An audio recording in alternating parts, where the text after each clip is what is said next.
जय श्री राधे हर हर गंगे। इस बार प्रयागराज में पूर्ण महाकुंभ का जो दिव्य आयोजन चल रहा है वह अपने आप में अति अनुपम है, दिव्य है। ऐसा सुंदर दिव्य आयोजन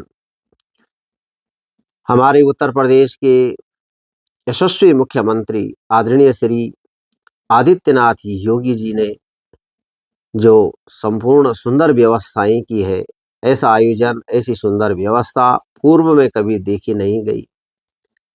पूर्व में सरकारों ने तो विधर्मियों के हाथों में ही इस आयोजन के ऐसे सुंदर दिव्य महान पुण्यदायी आयोजनों की बागडोर विधर्मियों के हाथों में तक दे रखी थी।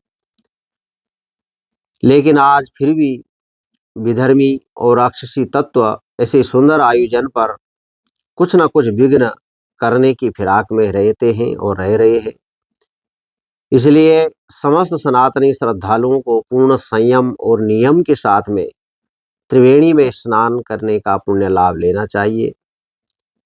और मैं विशेष यह बात कहूं कि हमारे 18 पुराणों का जो सार है, जो हमारे वेद व्यास जी ने बताया कि 18 पुराणों का जो सार यह है कि अष्टादश पुराणेषु व्यासस्य वचनद्वयम् परोपकाराय पुण्याय पापाय परिपीडनम्। यानी दूसरों का भला, दूसरों के हित से बड़ा कोई पुण्य नहीं है और दूसरों को दुख और कष्ट देने से बड़ा कोई पाप नहीं है।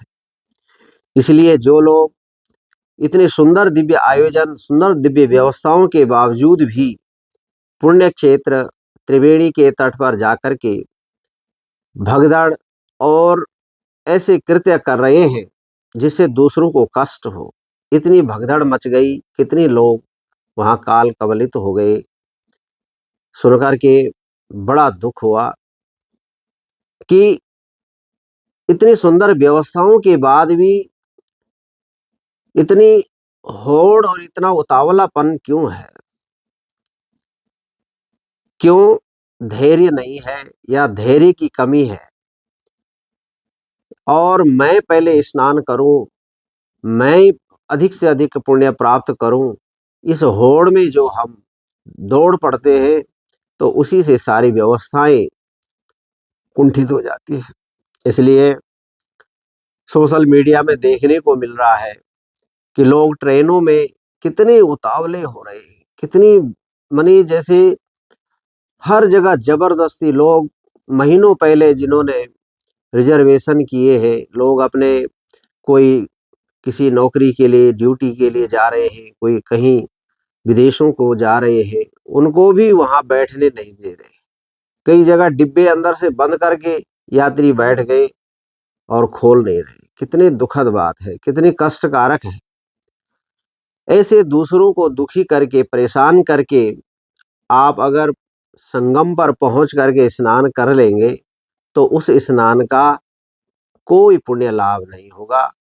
इसलिए वह आपकी व्यर्थ परिश्रम, आपके धन और समय और तन, सभी चीज से आपका व्यर्थ परिश्रम होगा।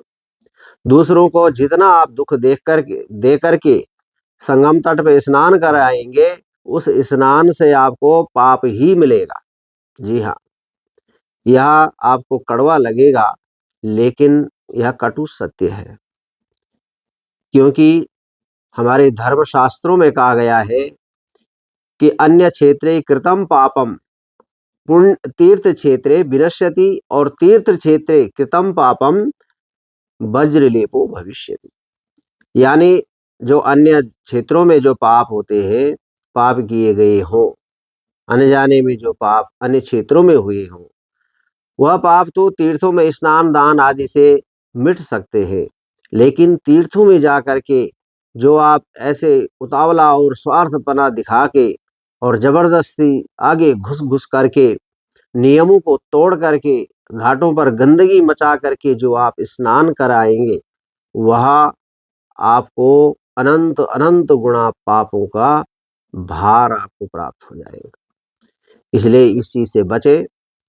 और उससे उत्तम तो यह रहेगा कि आप प्रयाग न जा करके अपने घरों में ही बाल्टी में गंगा जल डाल के, तिल डाल के स्नान कर ले, तो वही अति उत्तम रहेगा।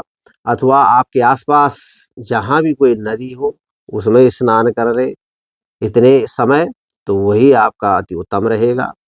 दूसरों को दुखी और कष्ट देकर के आप संगम पे पहुंच के बिल्कुल भी पुण्य के भागी नहीं हो सकते, क्योंकि इतनी सुंदर व्यवस्थाओं के बाद भी इतनी मारामारी जो मची है यह बिल्कुल भी उत्तम नहीं है। और हमारे जो सनातन धर्म के जो विरोधी है वो लोग ऐसे अवसरों पर तो ताक में है कि कब कुछ हमारे से श्रद्धालुओं से कहाँ कुछ थोड़ा भूल हो और वो लोग इसका लाभ लेकर के और शीघ्र ही कोई विघ्न उत्पन्न कर दे, ताकि विपक्षियों को योगी सरकार को जो है आड़े हाथों लेने का अवसर मिल जाए।